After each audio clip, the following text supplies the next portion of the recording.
అది 18వ శతాబ్దం నాటి కాలం. రాజస్థాన్ లోని జైసల్మర్ అనే ప్రాంతం దగ్గరలో కుల్దారా అనే ఒక అందమైన గ్రామం ఉండేది.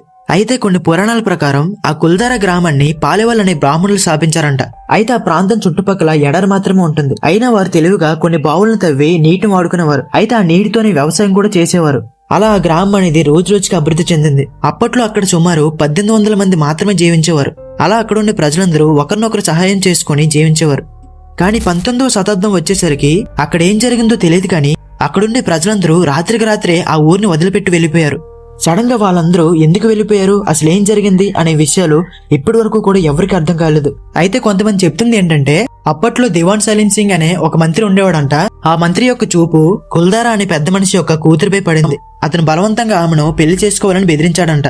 ఆ అవమానం తట్టుకోలేక ఆ గ్రామస్తులందరూ తమ గౌరవాన్ని కాపాడుకోవడానికి వెంటనే రాత్రికి రాత్రే ఆ ఊరిని వదిలి వెళ్లిపోయారంట. కానీ మరికొందరు ఏం చెప్తున్నారంటే 19వ శతాబ్దం వచ్చే నాటికి ఆ గ్రామం